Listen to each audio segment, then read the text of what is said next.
ქვეყანა, სადაც მომავლის და წარსულის არქიტექტურა ერთმანეთს ჰარმონიულად ერწყმის. ქუჩები, სადაც სიცოცხლე და სინათლე არასდროს ქრება. კულინარია, რომელიც უბრალოებასა და სრულყოფილებას იდეალურად აბალანსებს. ხალხი, რომელიც სიბრძნითა და პატივისცემით სამყაროს სხვა თვალით დაგანახებს. და ბუნება, რომელიც სილამაზესა და სიდიადეს საუკუნეების მანძილზე ინარჩუნებს. ეს იაპონიაა, სადაც ყოფილი ნაბიჯი ახალ სამყაროს გაპოვნინებს.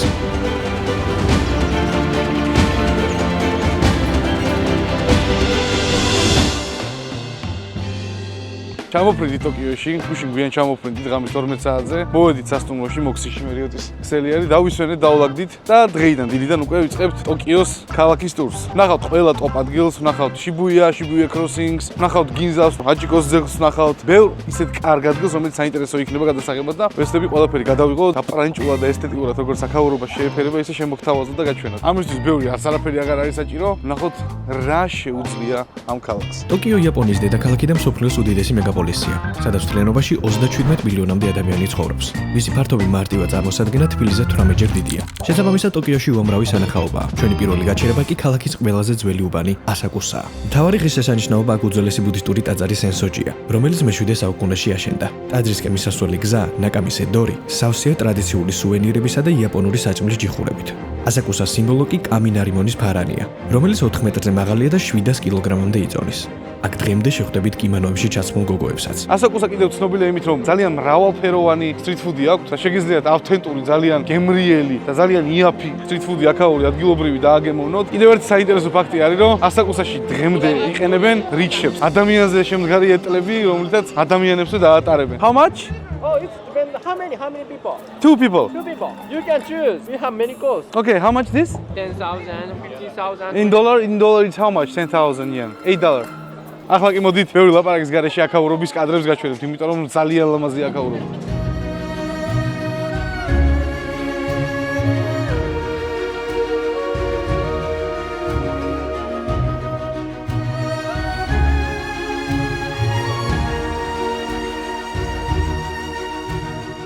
ასაკუსადან წამოსვლის შემდეგ გზად ტოკიოს ყველაზე პრესტიჟულ გინზას უბანში გავიარეთ, სადაც მსოფლიოს ლუქს ბრენდები და რესტორნებია თავმოყრილი. ყველაზე დიდი მოდისახლები, საათის ბრენდები, მანქანების ბრენდები, ტექნოლოგიური ცენტრი შეგვიძლია ვთქვათ. მოკლედ, ყველაზე დიდი ფუფუნება ქალაქში, სადაც შეიძლება ეძებოდა, ქუჩა ეძებოდა, იპოვო, არის გინზა, შეგიძლიათ მოხვიდეთ და აბსოლუტურად ყველა დიდი ბრენდი შეგიძლიათ იპოვოთ აქ. ასევე უნდა აღინიშნოს ისიც, რომ შაბათ-კვირას მთავარი გამზირი მანქანებისთვის იკეტება, რაც ქვეითებს შოპინგისთვის კიდევ უფრო მეტ კომფორტს უქმნის.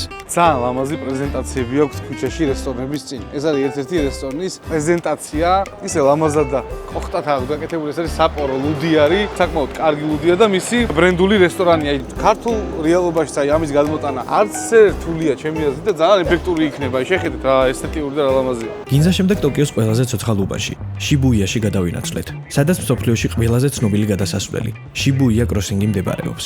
ეს არის მსოფლიოში ყველაზე დატვირთული ზებრა, რაც კი დედამიწაზე არსებობს და პიკის საათებში ერთდროულად 2500 ადამიანი კი გადადის ხოლმე ამ გზაზე. ასევე აქ არის ჰაჩიკოს ძეგლი, რომელიც სიყვარულის და ერთგულების სიმბოლოდ არის დამკვიდრებული იაპონიაში, ძაღლი, რომელიც წლების განმავლობაში პატრონს ელოდებოდა, ალბათ იცით ეს ფილმის ნანახი გეკნებათ. აქ არის ასევე შიბუიას მოლი, რომელიც არის შიბუია 109 და ითვლება ყველაზე მოდური იაპონელი ახალგაზრდების მოლად. ეს არის ძალიან მულტინაციონალური დასახლება, სადაც ღამის ცხოვრებაა ძალიან აქტიური და ასევე cyberpunk-ის სტილისტიკა ღამით ყველაზე მკაფიო და აქ და შინჯუკუში არის გამოხატული, რაც არქიტექტურულად ძალიან დიდ და ლამაზ თანახაობას ქმნის. დაღამებისას შიბუიას ქაის ვეწვიეთ. 229 მეტრის სიმაღლეზე განთავსებულ ობსერვატორია, სადაც ტოკიოს ყველაზე შთამბეჭდავი ხედები იშლება.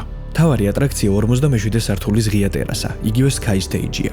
მასზე მოხვედრა კი 46 სართულიდან ხდება ესკალატორით, რომელიც მისი სილამაზის გამო შიბუიას ქაის სიმბოლო და იდეალური ფოტოების გადასაღებ ადგილად იქცა.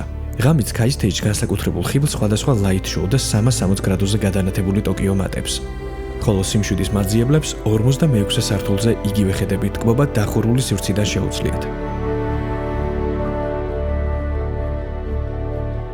ასევე აქედანაა შესაძლებელი შიბუია კროსინგის უკეთესი რაკურსით დანახვაც.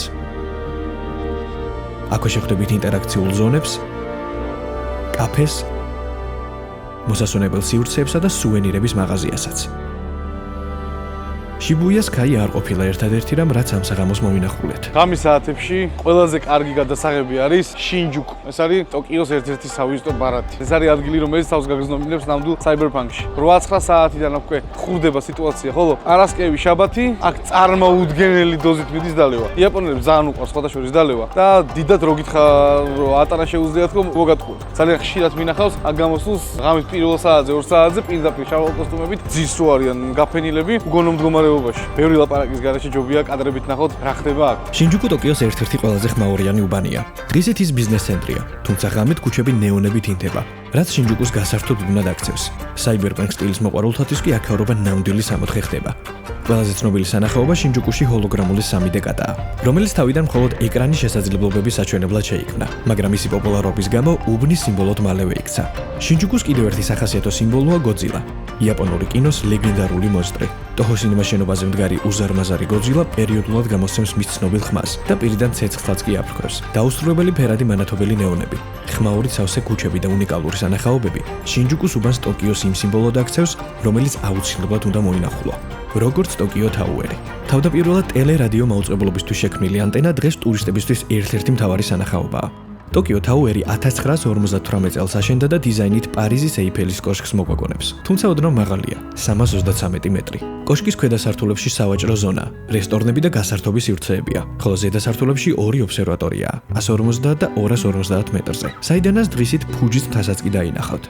მაგრამ ღამით გადანათებული ტოკიოს ფონზე ეს ხედები საერთოდ სხვა ხიბლს იძენს. დღისით 2 წესი ვიყავი აქ. როგორც გარედან, ისევე ხედები ბევრად უფრო დაბალი ეფექტით იყო რა. ეხლა აი შეხედეთ. მთელი ტოკიო არის გაჩახშახებული ხელის გულზე გადაშლილი და საოცარი ხედები აქვს. ღამიან უპირობოდ არანაირი სხვა მიზეზი. იმიტომ რომ თვითონ ეს ტოკიო თაუერიც განათებულია, ძალიან ეფექტურია და ძალიან ლამაზია. აი ესე ანთია მართლა. ცეცხლივით. ჩემი რეკომენდაცია და TravelFi-ის რეკომენდაციაა, რომ აქ როცა მოხვალთ, მოდით აუცილებლად ღამით და აუცილებლად ეცადეთ, რომ მაქსიმალურად დაემთხვეთ მოწმენდილ ცას. ტოკიო თაუერის შემდეგ აკიჰაბარას უბანში გავიარეთ, რომელიც ტექნოლოგიებისა და ანიმე კულტურის გულად ითვლება. აქ ათასობით მაღაზია, სადაც შეგიძლია იპოვო ყველა დროის თამაშიან სათამაშო მოწყობილობა და რა თქმა უნდა გამოცადო ისინი. მიდი არა! 600 მივა 10 ლარი დაგიხარჯავთ. ედა, მაგას ვერ აიღებ. აკიჰაბარა ასევე სავსეა ანიმესა და მანგას თემატური მაღაზიებითა და ბარებით. ასევე ანიმეს ფორმაში გამოწყობილი გოგონებით, რომლებიც ამ დაწესებულებაში სტუმრების მოზიდვას ცდილობენ. და დადგა დაპირებული გათამაშების დროც. დავიწყეთ ტურისტის პირველი სეზონი, სადაც 12 სხვადასხვა მიმართულებაზე 12 შესანიშნავ ვიდეოს შემოგთავაზებთ. თითოეულ ამ ვიდეოში დასმული იქნება 3 კითხვა სიუჟეტიდან გამომდინარე და სწორი პასუხის ავტორები რენდომ გამოვლინდებიან და 12 სხვადასხვა მიმართულებაზე გაეგზავნებიან. საგზურები იქნება 2 ადამიანზე, ხოლო წესები კი შემდეგნაირია. პირველი, კითხვებზე პასუხები უნდა გასცეთ იმ ვიდეოს კომენტარებში, რომელი ვიდეოდანაც დაისმება კითხვები. მეორე, არ მიიღება დუბლირებული პასუხები. შესაბამისად, ჩვენ გავფილტრავთ დუბლირებულ პასუხებს. ერთი აკაუნტიდან მიიღება მხოლოდ ერთი პასუხი. და რაც მთავარია, აუცილებლად უნდა გქონდეთ არხი გამოწერილი და ვიდეო დალაიქებული. ახლა კი კითხვების დრო დადგა, რომელიც იქნება ტაილანდში მოგზაურობის მეორე ვიდეოდან. კითხვა პირველი. მსოფლიოში ერთ-ერთ ყველაზე ცნობილ სანაპიროზე, მაია ბეიზე, ტურისტების სიმრავლისა და ბუნების აღდგენის გამო, კონკრეტულად რომელ წელს დახურეს ეს ადგილი? კითხვა მეორე. რამდენი სტეიჯი იყო ფუკეტში ელექტრონული მუსიკის ფესტივალზე? კითხვა მესამე. ფუკეტში ჩასვლამდე საბამ სულ რაღაც რამდენიმე წუთით მოასწრო გამოძინება. ზუსტად რამდენი წუთი ეძინა მას? მოკლედ, ყველა ვიდეოში გამოვლინდება გამარჯვებული და ასევე დაისმება ახალი კითხვები, სადაც გამოვავლენ ახალ გამარჯვებულს. ჯამში 12 მიმართულებაზე 12 ორკაციანი საგზური გათამაშდება. გისურვებთ წარმატებებს.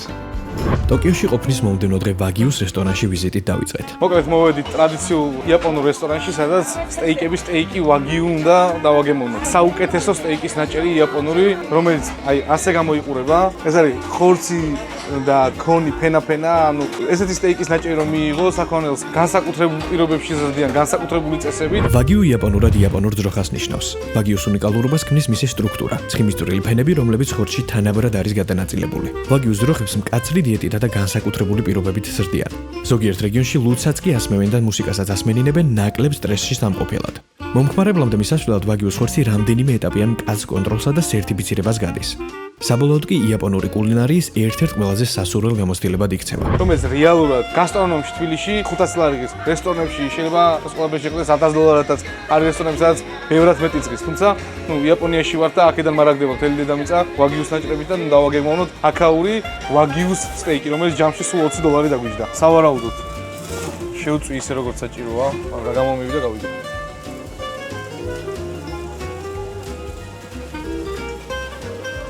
ზოგადად ბევრ რაღაცაზე ვამბობ ხოლმე რომ გემრიელია თქვა, მაგრამ ეს მართლა ძალიან გემრიელია.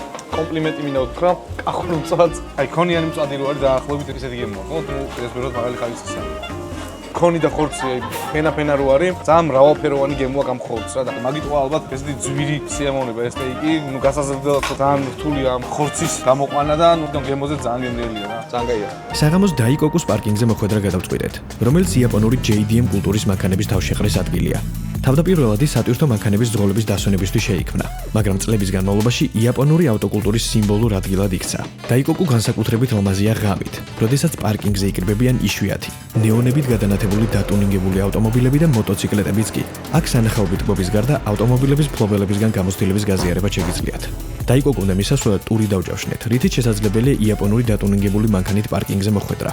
გზაში კი მძღოლს რამდენიმე კითხვაც დაუსვი. What is the performance of the car? It's around 300 horsepower. And what you can do with that? Normal car was made in Japan always has a limiter around 180 kilometers per hour. But if you do some turns, it can easily reach like 260 around. So this car has like 300 horsepower. Yeah, yes. The maximum speed is like 260. 250, 260 around. Have you ever tried to do some stuff from the Fast and Furious movie? Can you do that? What's your skills?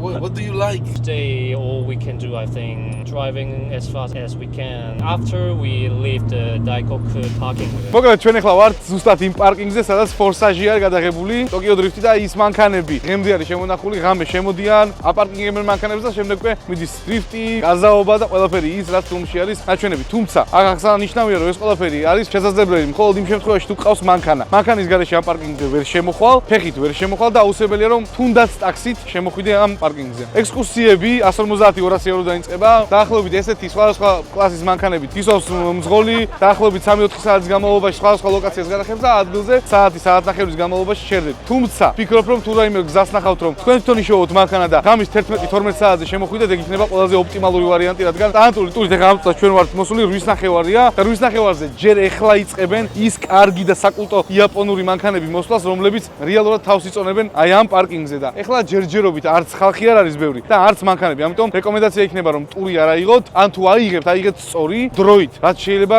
გვიან. ტურის მიწურულს კი გავიგეთ, რომ ეს ყველაფერი ტურისტული ხაფანგი და ერთი დიდი ტყუილი ყოფილა.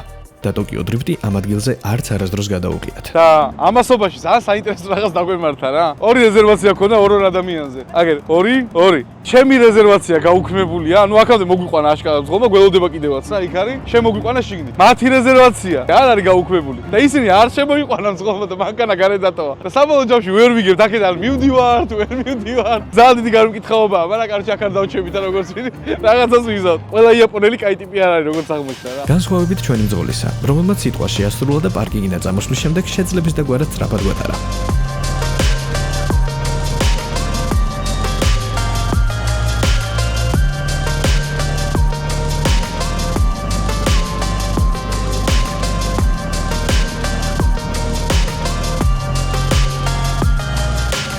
ღამის ტოკიოში ახალი გამოცდილებები ამით არ დამთავრებულა. მოვედით ერთ-ერთ ყველაზე კრეატიულ და ძალიან ლამაზ ადგილას, ეს არის TeamLab Planets. ეგრე ქვია, აქვს ორი სხვადასხვა ლოკაცია, ორი სხვადასხვა კრეატიული სივრცე, სხვადასხვა აქტივობებით. ჩემთვის ფავორიტი არის TeamLab Planets-ი, ახლა სადაც ვარ, შევვალთ და გაჩვენებთ ყველა ოთახს თავისი სილამაზეებით და განსხვავებული სტილისტიკით. ძალიან კაი ადგილია, რეკომენდებული ამბავია ჩვენგან და მოდი ვნახოთ შიგნით რა ხდება. TeamLab Planets-ი ტოკიოს ერთ-ერთი ყველაზე შთამბეჭდავი და უნიკალური გამოცდილებაა. ეს არის მულტისენსორული მუზეუმი, სადაც ხელოვნება, ტექნოლოგია და ბუნება ერთ მთლიან სივრცედ იქცევა. ვიზიტორები განსაკუთრებული სანახაობის გარდა ინსტალაციებში პირდაპირი კონტაქტითაც კი მონაწილეობენ. TeamLab Planets-ი განსაკუთრებული პოპულარობით მხოლოდ ტურისტებში არ სარგებლობს. ის ადგილობრივებისთვისაც სასურველი თავგადასავალია, რომელიც ერთხელ მაინც უნდა გამოცადო. TeamLab-ში შესვლისთანავე პატარა დეტალიც კი, როგორიცაა ფეხების გასუფთავება, კრეატიულად არის მოწყობილი. პირველ სივრცეში სიბნელეში ამონათებული აღმართი გვხვდება, სადაც წყალი მოედინება და სანამ წყალში ფეხშიშველი მიაბიჯებ, ვერც კი აცნობიერებ როგორ გბანენ ფეხებს. შემდეგ უზარმაზარ ბნელ ოთახში გადადიხარ, სადაც იატაკი ერთ დიდ ბალიშს მოგაგონებს.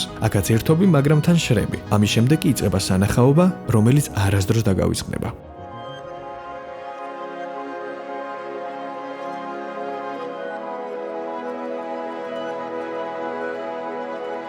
კრისტალების სამყარო არის სივრცე, სადაც ათასობით მანათობელი და ნატურა სარკეებით სავსე ოთახშია დაშვებული. მისი ციმციმი და ფერთა ცვალებადობა კი ქმნის ილუზიას, რომ თითქოს ვარსკვლავებით მოჭედილ უსასრულო სამყაროში მოგზაურობ.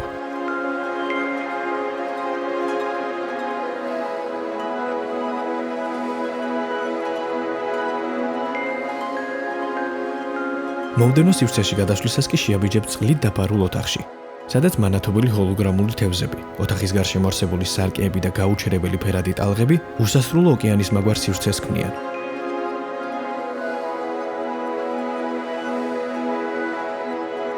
სფეროების სივრცეში კი უზარმაზარ, ფერად და მანათობელ ბურთებს შორის სეირნობა შეგიძლია, რაც ბაუშურ სამყაროში გადაგიყვანს. ყველაზე უცნაურ განცდას კი ოვოიდების ბაღის სივრცე იწვევს, სადაც ასობით მანათობელი კვერცხის ფორმის ინსტალაცია მიმოფანტული. ფერების სვლასთან ერთად ისინი შეხებაზეც რეაგირებენ, რაც საბოლოო ჯამში ძალიან უცხო გამოცდილებას ქმნის, როგორც სხვა ინტერაქციული ზონები, სადაც შეგიძლია სხვადასხვა სივრცეში ჰოლოგრამულ სანახაობებს შეეხო და საკუთარი ქმედებითაც შეცვალო გარემო.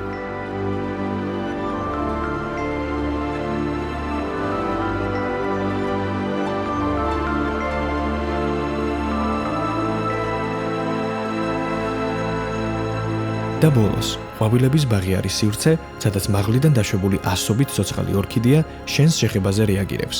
მაღლა იწევა და თითქოს გზას გითმობს. საბოლოო ჯამში კი გიჩნდება განცდა, რომ ყვავილების ზღვაში ხარ, რომელიც შენს მოძრაობას დაყვება.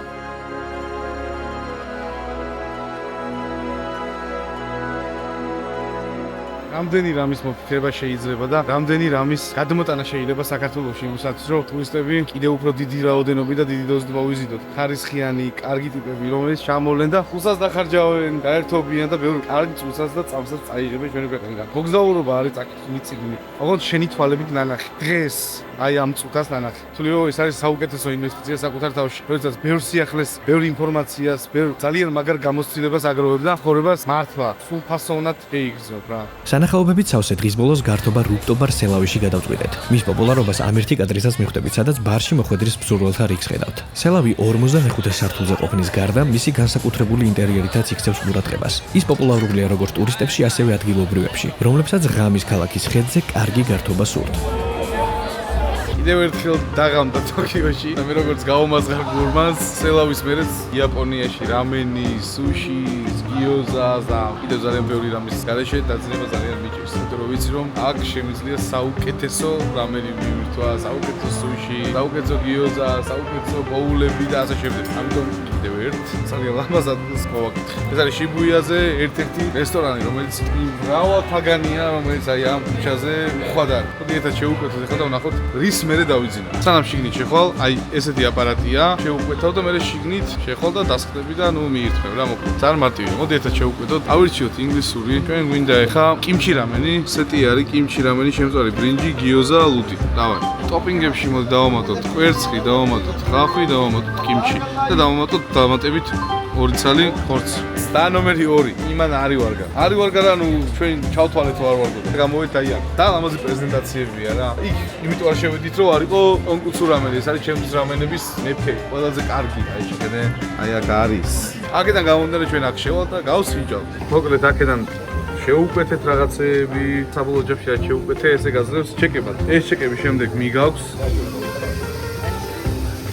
და შემდეგ უკვე მოგვიტანენ აი აქ. აი ეს ტერმინატორი მოვიდა ეხა აი აქ. რაღაცა ექსტრა რაღაცები კი ხარეში, მაგრამ ამ ხელა არ ვიცი რა გამოვიდა. ნუ შედარებით პატარა არის აი ეს. წაცვა თავად. ამ მოწყნით, короче, ძალიან პორცია იყო რა. წელი კაი იყო. აი ამდენი პოსტნეული ამოვიდა. დევით რაც ეყარა. საბოლოო ჯამში ცუდი არ იყო რა, მაგრამ არც ისეთი არ იყო როგორც აჭირო. ალბათ ეს სიკოლა. მომდევნო დღეს იაპონიის მთავარი სიმბოლოს, ფუჯის მთის ტურში გავემართეთ, რომლის ფარგლებშიც არაკურას ტაძარი, ოიში პარკი და ფუჯი შიბაზაკურას ფესტივალი მოვინახულეთ. ფუჯი იაპონიის სიმბოლო და ყველაზე მაღალი მწვერვალია, რომლის სიმაღლეც 3776 მეტრია. ის ტოკიოდან დაახლოებით 100 კილომეტრში მდებარეობს და აქტიურ ვულკანად ითვლება. მიუხედავად იმისა, რომ ბოლო ამორჩევა 1707 წელს მოხდა.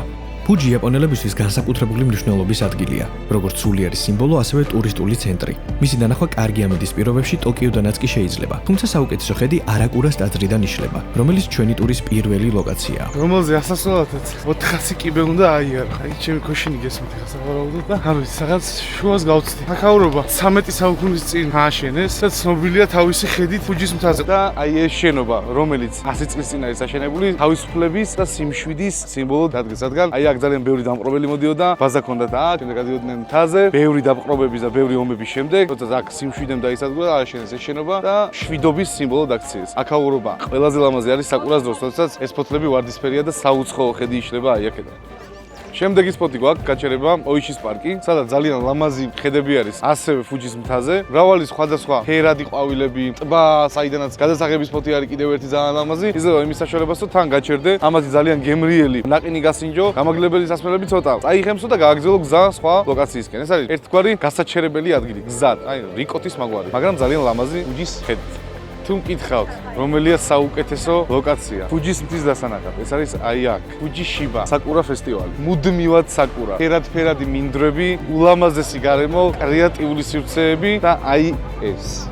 ყველაზე ლამაზი ხედი ფუჯიზე ჩემთვის პირადად. ტბა, ვარდისფერი ყვავილები, რომელიც მუდმივად 4 სეზონზე გაშენებულია აი ამ კონკრეტულ ლოკაციაზე. ეს არის სუპერ რეკომენდირებული და 100% სანახავი თუ ფუჯის მთის ტურს გადაწყვეტოდეს. ამაზე ლამაზი ჩემთვის არც ერთი ხედი არ არის.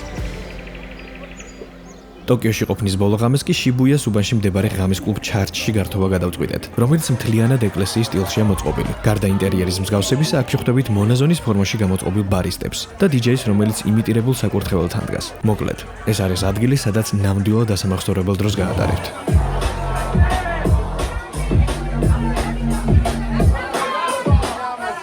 მომდევნო დღეს ტოკიოდან კიოტოში გადასასვლელად ბულეტ ტრეინი, იგივე შინკანსენი გამოვიყენეთ. 1964 წლიდან ის იაპონიის სიამაყე და მსოფლიოში ერთ-ერთი ყველაზე სწრაფი მატარებელია, რომლის სიჩქარეც 300 კმ/სთ აღემატება. მისი ქსელი თითქმის ყველა დიდ ქალაქს აკავშირებს. მატარებლები კი წუთის სიზუსტით მუშაობენ, რაც იაპონური კულტურის სიმბოლოდაც იქცა. გზად საოცარი ხედები იშლება, მათ შორის ფუჯის მთაზეც კი. სწორედ ტოკიოდან კიოტოში მიმავალ შინკანსენში ვითარდება მოვლენები ფილმში ბულეტ ტრეინ, სადაც ბრედ პიტი მონაწილეობს. თუმცა ფილმისგან განსხვავებით ჩვენ კიოტოში მშვიდობიანად ჩავედით. რაც შეეხება კიოტოს. ის იაპონიის ერთ-ერთი ყველაზე ისტორიული ქალაქია და თითქმის 1000 წლის განმავლობაში ქვეყნის დედაქალაქიც კი იყო. სწორედ ამიტომ შეხვდებით აქ 2000-ზე მეტ ტაძარს, მათ შორის ყველაზე ცნობილ ფუშიმი ინარისაც, რომელსაც ცოტა ხანში ვნახავთ. მანამდე კი გეტყვით, რომ თუ კი თქვენც აპირებთ მოგზაურობას და გსურთ, რომ ყველაფერი თავად დაგეგმოთ, Travel5G გახდება თქვენი პერსონალური ტურისტული აგენტი ციფრულ სამყაროში. პორტალის საშუალებას გაძლევთ შეარჩიოთ თქვენთვის სასურველი ავიაბილეთები, დაჯავშნოთ საუკეთესო სასტუმროები, უზრუნველყოთ კომფორტული ტრანსპორტირება და შეიძინოთ სხვადასხვა აქტივობისა თუ სანახაობის ბილეთები. Travel5G-ზე თქვენ სწრაფად და მარტივად მიიღებთ ყველა საჭირო ტურისტულ მომსახურებას ერთ სივრცეში. ახლა კი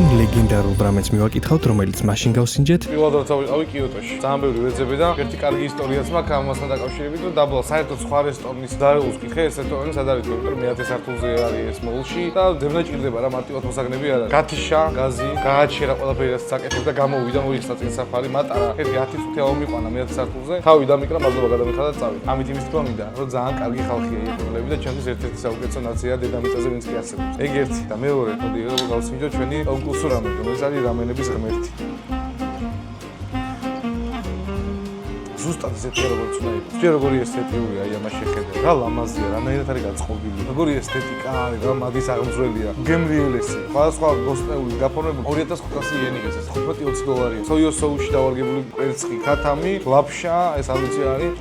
იმიტირებული ხიზილავა არის. და რა თქმა უნდა, ღორის სორცი. ძალიან გემრიელი. ლეგენდარული რამენის შემდეგ კი კიოტოში პირველი სანახაობის დროც მოვიდა. ფუში მინარი კიოტოს ყველაზე ცნობილი ტაძარია, რომელსაც ათასობით წითელი კარიბჭე ამშვენებს. ისინი მთაზე მიმავალ უსასრულო გვირაბს და დაუიწყარ სანახაობას ქმნიან. გზა დინარის მაცნეებს, ანუ მელიების ქანდაკებებს, პატარა სალოცავებს და სუვენირების სტენდებსაც ნახავთ. ზოგ ადგილას კი კიოტოს პანორამაც იშლება. მთაზე ასვლა დაახლოებით 2-3 საათს გრძელდება და ინარის მთავარ ტაძარში სრულდება, სადაც ძალიან ბევრი პატარა კარიბჭეა. დიდებს კომპანიების წირავენ. პატარა კარიბჭეებს კი უბრალო ადამიანები, იმ იმედით რომ ინარი მათ სურვილ აქტივობლებსაც აასრულებს. ეს ტაძარი დაასრულა 711 წელს, რაც ერთ-ერთი ყველაზე უძველეს ტაძრად აქცევს აქაურობას. ინარისადმი არის ბიზღუნილი ეს ყველაფერი, ინალი არის ბრინჯის, ბოსტნეულის და წარმატების თაემა, ადგილობრივების რწმენი. შესაბამისად, აქ უამრავი მეწარმე და ბიზნესმენი მოდის იმისათვის, რომ მოილოცონ და მათი რწმენით ეს ყველაფერი შემდეგ წამოწყებებში, ბიზნესებში დაუბრუნდეთ ერთ-ერთად. აქედანაა გამომდინარე, რომ თითოეული კარიბჭე არის ბიზნესმენების დადგმული, რომელსაც სახელი და დადგმის თარიღი აწერია. მათი რწმენით ეს ყველაფერი დაუბრუნდებათ 100 ტერიტორიაზე სხვადასხვა უამრავი ტაძარია განთავსებული, რომელსაც თუ ბოლომდე ახვალთ, აუცილებლად ნახავთ. თუმცა არც ერთი მარტივი აქ ბოლომდე ასვლა გამომდინარე იქიდან, რომ არის ბევრი ხალხია და ნუ ყველა შუაგზაში შერდება ხოლმე როგორც წესი და უკან ბრუნდებიან. ტაძარი კვირაში 7 დღე 24 საათის განმავლობაშია, შესაბამისად ნებისმიერ მომლოცველს, ტურის, უბრალოდ ადამიანს, რომელსაც ინტერესი კლავს, ან მსგავსი კონტენტის გადაღება უნდა, იმიტომ რომ აქ ძალიან ლამაზი ადგილია, შეუძლია ნებისმიერ დროს მოვიდეს და აქაურობა დაათვალიეროს. ფუშიმი ინარის შემდეგ სანამ კიომიზუს ტაძარში გადავიდოდით, იაპონური მაჩას ნაყინი დავაგემოვნეთ. მაჩა იაპონური ტრადიციული ჩაია, რომელიც ფხნილი სახით მზადდება. მას პირდაპირ ასხამენ ცხელწყალს და საბოლოოდ თხევად, მაგრამ გლუვსითხეს იღებენ. მაჩა იაპონური ტრადიციული ჩაის ცერემონიაში გამოიყენება, რომლის დროსაც სუფთა და მოწესრიგებულ ოთახში ჭიქები და ხელსაწყოები მაგიდაზე სიზუსტით ლაგდება და მკაცრად განსაზღვრული მოძრაობებით იწყება მაჩას მომზადება. რიტუალი განსაკუთრებული ჰარმონიით ხასიათდება, რაც მედიტაციურ გამოცდილებასაც ქმნის. დღესდღეობით მაჩას თანამედროვე სასმელებში და საკვებში იყენებენ. მაგალითად ამ ნაყინში, რომელიც ჩვენ გავსინჯეთ. ქალბატონი ამზადებს მაჩას ნაყინს ჩვენთვის. საყარა ყინული დაამატა მაჩა, აბლენდერებს, საბოლოო ჯამში მივიღეთ აი ეს. და ლამაზად გამოიყურება, მაგრამ აი როგორ გემოაქვს Nice. Nice. შვიდიანია 10-დან. ჩვენი გე არა ეს უდია რა. Thank you. არიგატო მასაიმას. გადაფიჩინებული როა მთელი თბილისი მაჩაზე. აგერ ხუთლარებში ყია აჩკები საუკეთესო მაჩის რა. საუკეთესო არა რა თქმა უნდა, მაგრამ კარგს ალბათ რაღაც 40-50 ლარად შეიძენ რა. აუცილებლად წამოვიდეთ. ეხლა იაპონიაში ვარ, თქვენ ხო არ? მაგრამ გაასწორა მაჩამ რა. აი, ზიანი დღე მაჩა, გვამები მაგარია. მაჩას ნაგემოვნების შემდეგ კიოტოს კიდევ ერთ ცნობილ ტაძარს, კიომიზუ დერას მივადგეთ. მისი სახელი სუფთა წყლის ტაძარს ნიშნავს. იგი პატარა ჩანჩქერის გვერდით აშენდა, რომელმაც ტაძარს ეს სახელი შესძინა. კიომიზუ განსაკუთრებით ლამაზია შემოდგომაზე, როცა ფოთლები ფერს იცვლის და მთელი ტერიტორია წითელ-ყვითელ ფერებში ეფლობა. 13 საუკუნის წინ არის აშენებული ეს ყველაფერი და არც ერთი ლურსმანი არ არის გამოყენებული აქაურობის შენებლობის დროს. არ ვიცი ამაზე მეტი ესთეტიკა როგორ უნდა გამოიხატებოდეს დღევანდელობაში, ის რაც ამ ხალხმა 13 საუკუნის წინ გამოხატა. ჩემთვის ნომერ პირველი უპირობოდ არის იაპონია, რომელსაც შეუძლია ესეთი რაღაცების დანახვა და შექმნა, რომელიც არავის დედამიწის ზურგზე სხვას არ შეუძლია. აქვეა მთავარი ტერასა, ის სვეტებზე დგას და საოცარ პანორამულ ხედს თავაზობს მთელს კიოტოზე. ეს ადგილი შედის იუნესკოს მემკვიდრეობათა სიაში და აბსოლუტური ყველა გოჯი მიწის გაზომილია და თავისი ისტორიით, თავისი ფუნქციით და ღირებულებებით შეყვანილია იუნესკოს ძეგლთა სიაში. როგორც კინკაკუჯის ოქროს ტაძარიც, ის მე-14 საუკუნეში ერთ-ერთი შოგუნის სასახლედ აშენდა, მაგრამ მოგვიანებით ბუდისტურ ტაძრად იქცა. ამ ტაძარს თამბეჭდავად ზედა 2 სართული აქცევს, რომელიც მთლიანად ოქროს ფენითაა დაფარული. კინკაკუჯი იყო ბოლო ტაძარი, რომელიც იაპონიაში მოვინახულეთ. საღამოს კი უგემრიელესი სუში დავაგემოვნეთ, რომელიც აუცილებლად უნდა გამოცადოთ თუ კი ერთხელ მაინც მოხვდებით კიოტოში. ტონკაცუ ტაიშო ერთ-ერთი იაპონური რესტორანია, სადაც ისეთი სუში გავსინჯეთ, ჩვენ ჯგუფში არავის არსად რომ არ გვეჭამა. მიუხედავად ამისა, ნახევარიც კი ვერ შევჭამეთ. რის გამოც მზარეულმა ყველაფერი შეგვიბოთა და გაგვატანა. თან ისიც ვითხრა, რომ სხვა გზა არ ქონდა, რადგან მთელი გულით ქონდა გაკეთებული. ასე რომ Travelfy-ს უდიდესი რეკომენდაცია ტონკაცუ ტაიშოს და პირადად მის შეფს. ვალდილის ხაზე კი გვაქვს. აქ მთელი ამბავი, მაგრამ ზაზაპაბი ღია აღმოჩნდა და გამოვედით აი აქ. აქამდე ბევრი უსინჯისობა ჩავიდინეთ, მაგრამ არაფხიზლები ვიყავით და ვერ გადავიდეთ. ვერც ამას ვერ გადავიდეთ, მაგრამ რასაც მოასწრეთ ეგ არის. ახლა რა ბედნიერია, აი ეგეთი ბედნიერები ვარ ჩვენ. ფაჩულია, სუშენია. 3 საათის წინ შემოვედით ბარში და კონკრეტულად გადაჭრით გითხრეს, რომ აქო რომ შემოდიხარო შენო, all you can eat and all you can drink. და იხდიო, ფილზე 5000-ო რა. აი ეგეთი შესაძლოა დაუშვეს. არ ვიცი მე რამდენი ბოთლი. აღარ არის ბარში არაფერი. ქართველები შემოვედით 11 ადამიანი და ბარში აღარაფერი აღარაა. ჩვენი მოგზაურობა ოსაკაში, იაპონიის მესამე უდიდეს ქალაქში გაგრძელდა, რომლის მთავარი სიმბოლოც ოსაკას სასახლეა, სადაც ქვეყნის ისტორიის ბევრი მნიშვნელოვანი მოვლენა მომხდარა. ოსაკა განსაკუთრებით გამოირჩევა ქუჩის და ასევე ტრადიციული საკვებით. აქაურობას ხშირად იაპონიის სამზარეულო სახელითაც მოიხსენიებენ. ქალაქი ღამის ცხოვრებითაც პოპულარულია. განსაკუთრებით დოტონბორის უბანი, თავისუფერადი ნეონებით, გიგანტური რეკლამებითა და მუდმივად ცოცხალი ატმოსფეროთი. ასევე აქ არის უნიკალური ნარას პარკი. სადაც 1000-ზე მეტი თავისუფლად მოსიარულე ირემი ცხოვრობს.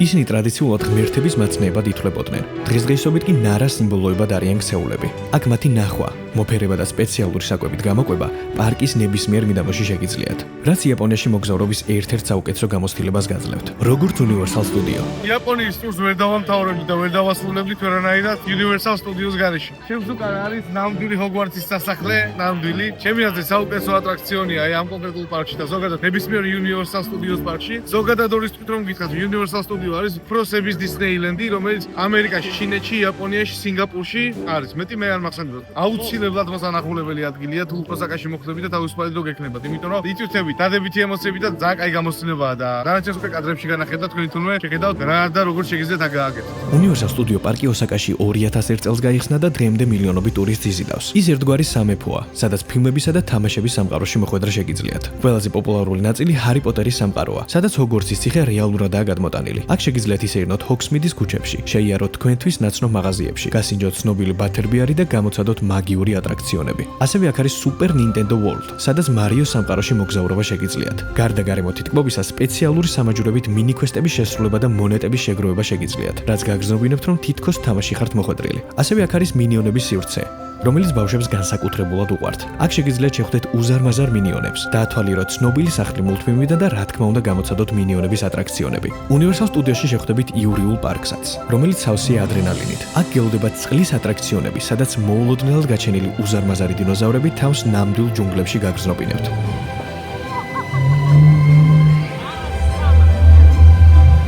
მათ ნახვას ამ ტერიტორიაზე გადაადგილებისას პირდაპირ ქუჩაში სეირნობის დროსაც შეძლებთ. განსაკუთრებული სანახაობა Waterworld-იც, რომელიც ამავე სახელწოდების ფილმის მიხედვითაა შექმნილი. აქ ნახავთ ცოცხლად შესრულებულ ტრიუკებს და შთამბეჭდავ ფეთქებად შოუს. Universal Studio-ში პატარა ქალაქიც არსებობს, სადაც ჰოლივუდის, სან-ფრანცისკოსა და ნიუ-იორკის თემატური ქუჩებია მოწყობილი. ამ ქუჩებში სეირნობა კი გაფიქრებინებთ, რომ მართლაც ამერიკის რომელიღაც ქალაქში აღმოჩნდით, რომელიც მნიშვნელოვნად განსხვავდება იაპონიისგან, ქვეყნისგან, რომელიც შორეულ წარსულს საუკუნეების განმავლობაში ინარჩუნებს და ჩვენთვის შორეულ მომავალს დღევანდელობაში აცოცხლებს. ეს ყველაფერი კი უნიკალურ სამყაროს ქმნის იმ ადამიანებთან ერთად, რომელთა სითბო, სიბრძნე და პატივისცემაც ყოველ ნაბიჯზე ადამიანობაზე ხელახლა დაგაფიქრებს.